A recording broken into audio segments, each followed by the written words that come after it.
ইংরেজির সবচেয়ে গুরুত্বপূর্ণ পার্টস অফ স্পিচ হলো ভার্ব। সাধারণত ভার্বলেস সেন্টেন্স হয় না।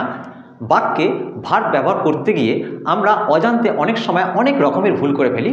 তার মধ্যে একটা ভুল হলো সঠিক বাক্যে সঠিক ভার্ব ব্যবহার না করা। দেখো, আমরা বাংলা বাক্যের ক্রিয়াপদের আক্ষরিক অর্থ অনুযায়ী ইংরেজি বাক্যে ভার্ব ব্যবহার করি, কিন্তু আমরা বাক্যের যে ভাবার্থ সেই ভাবার্থর দিকে গুরুত্ব দিই না, ফলে সেন্টেন্সটা ইনকারেক্ট হয়ে যায়। আজকে আমরা বাক্যের সামগ্রিক পরিস্থিতি বিচার করে কোন বাক্যে কোন ভার্ব ব্যবহার করা অ্যাপ্রোপ্রিয়েট হবে সেটা নিয়ে আলোচনা করব। দেখো, আমি এখানে 10টা সেন্টেন্স লিখেছি, যে সেন্টেন্সগুলোর প্রত্যেকটার ভার্বের তলায় আমি দাগ দিয়েছি এবং প্রত্যেকটা ভার্ব ইনকারেক্ট, অর্থাৎ এখানে কোনো ভার্বই সঠিক ব্যবহার করা হয়নি। কেন হয়নি সঠিক সেটা আমরা জানব, এবং ঠিক কি হবে সেই ভার্বটার জায়গায় কোন ভার্ব সঠিক হবে সেটা আমরা এখানে লিখব। ওকে, চলো প্রথমটা দেখো। আমি লিখেছি the man sank into the river. এখানে স্যাঙ্ক ভুল। কেন ভুল? দেখো, লোকটা নদীতে ডুবে গিয়েছিল, মানে ডুবে গেল বা ডুবে গিয়েছিল, এটা ভুল। তাহলে এখানে কি হবে? স্যাঙ্ক হয় না এক্ষেত্রে। তাহলে কি হয় সেটা বলার আগে আমি দ্বিতীয় সেন্টেন্সটা দেখি, দ্য টাইটানিক ওয়াজ ড্রোনড। দেখো, এখানে বলা হচ্ছে দ্য টাইটানিক ওয়াজ ড্রোনড। দেখো, এখানে একই অর্থ, কিন্তু শুধুমাত্র সাবজেক্ট দুটো আলাদা। একটা মানুষকে বলছে আর একটা বস্তুর কথা বলছে, ঠিক আছে? এবারে যখন আমরা মানুষকে বলছি তখন কিন্তু স্যাঙ্ক হবে না, ভালো করে মাথায় রাখো, তখন হবে দ্য ম্যান ওয়াজ ড্রোনড, অর্থাৎ ড্রোন ভার্ব হবে। ওকে, তাহলে এখানে স্যাঙ্কটা ভুল, এখানে হবে ওয়াজ ড্রোনড। আর বস্তুর ক্ষেত্রে কিন্তু স্যাঙ্ক হবে। দেখো, এখানে হবে স্যাঙ্ক, এখানে ওয়াজ ড্রোনটা ভুল। তাহলে কি বুঝলেন? দেখো, দুটোই সিনোনিম প্রায়, অথচ দুটোর ব্যবহারের বিশেষ একটা ক্ষেত্র আছে, এটা মাথায় রাখতে হবে। অর্থাৎ আমরা লোকটা ডুবে গেল নয়, এখানে নিমজ্জিত হলো, এই অর্থে আমাদের বলতে হবে, ঠিক আছে? অর্থাৎ দ্য ম্যান, শুধু এটা মাথায় রাখো, দ্য ম্যান যখন বলছি তখন কিন্তু ওয়াজ ড্রোন ভার্বটা ড্রোন ভার্ব হবে। আর যখন আমি বস্তুর অর্থে বলছি, বস্তুকে মিন করছি, অর্থাৎ কর্তা যখন বস্তু, তখন কিন্তু ভার্বটা সিঙ্ক অর্থাৎ স্যাঙ্ক হবে এখানে। ওকে, তাহলে the man sank into the river ভুল, এখানে হবে was drowned into the river. Okay, the Titanic sank. Okay, 3 number, he took his birth in India. আমরা দেখো বাংলায় বলি, আমি একটু আগে বলছিলাম যে আমরা বাংলা ক্রিয়াপদের আক্ষরিক অর্থ অনুযায়ী ইংরাজি ব্যবহার করি, ভাবার্থকে গুরুত্ব দিই না। এটা আমাদের খুব একটা বাজে অভ্যাস, ঠিক আছে? কারণ দেখো, বাংলা একটা সুন্দর একটা ভাষা, তার একটা নিজস্ব স্টাইল আছে, শৈলী আছে। আর ইংরাজি সেও একটা সুন্দর ভাষা, তারও একটা নিজস্ব স্টাইল বা শৈলী আছে। সুতরাং যখন আমরা কোনো সেন্টেন্সকে বাংলায় বলছি, তাহলে বাংলার যে স্টাইল, বাংলার যে শৈলী, সেই শৈলীকে আমাদেরকে গুরুত্ব দিতে হবে। আর যখন আমরা সেটাকে ইংরেজিতে বলবো, তখন ইংরেজি শৈলীর উপর গুরুত্ব দিতে হবে। ওকে, দেখো, এখানে আমরা যদি এটার বাংলা আক্ষরিক অর্থ করি, তাহলে হয় he took his birth in India. সে ইন্ডিয়ায় জন্ম নিয়েছিল, এটা তো আমরা বাংলায় বলি, ঠিক আছে, কিন্তু ইংরেজিতে এটা ইনকারেক্ট। কারণ দেখো, জন্ম নেওয়া যায় না, জন্ম হয়েছিল, তাই তো? তাহলে আমাকে করতে হবে টুক হিজ বার্থ, এইটা ভুল, ওর জায়গায় আমাকে ওয়াজ বর্ন করতে হবে। তাহলে he was born in India, এই কারেক্ট হলো। পরবর্তী সেন্টেন্স দেখো, the teacher saw our papers.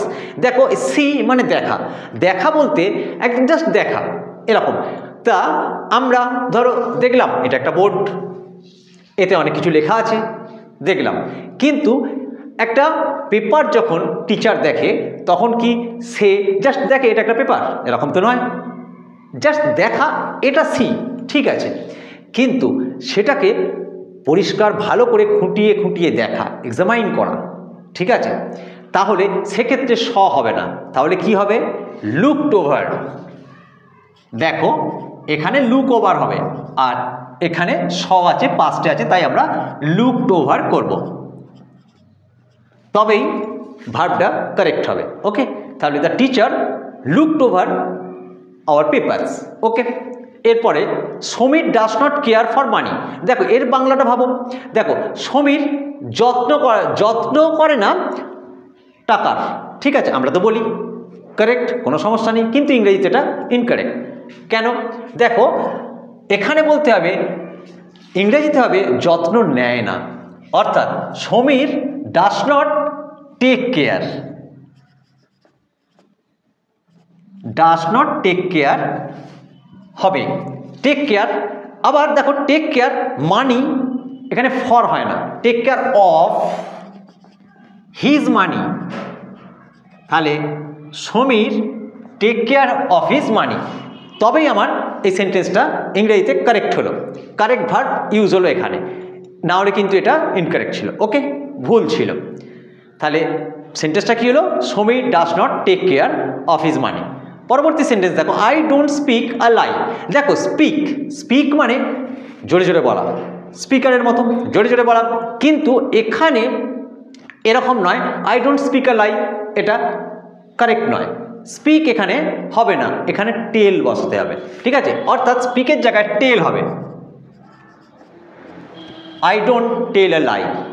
ওকে, বোঝা গেল? তাহলে পরবর্তী সেন্টেন্স দেখো, হি ডিড আ মিস্টেক।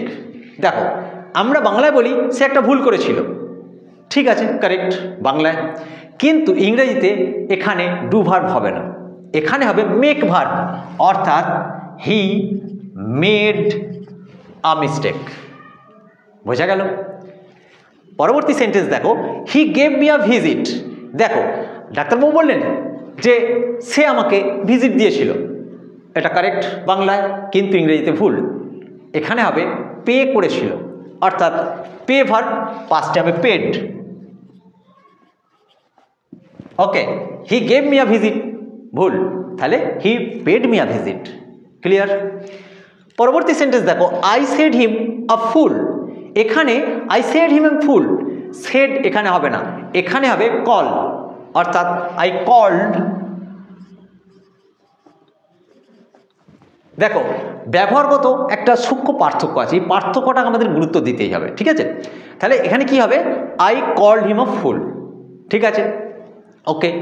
পরবর্তী সেন্টেন্স দেখো, I don't know to sing. আমরা বাংলায় বলি এরকমই, আমি বলছিলাম না বাংলায় আমরা আক্ষরিক অর্থ অনুযায়ী ইংরেজিটা ব্যবহার করি, ভাবার্থকে গুরুত্ব দিই না, ইংরেজি স্টাইলকে গুরুত্ব দিই না। ঠিক আছে, ফলে আমাদের ভুল হয়ে যায়। ঠিক আছে, যাক এখানে দেখো, I don't know to sing, আমি গান করতে জানি না, আমি বললাম কারেক্ট, বাংলা একদম কারেক্ট, কিন্তু ইংরেজিতে এটা কারেক্ট নয়। কেন না, আই ডোন্ট নো এখানে বলতে হবে হাউ টু সিং, আমি জানি না কেমনভাবে গান করতে হয়। ওকে, তাহলে টু সিং হবে না, এটা হবে হাউ টু সিং। ওকে,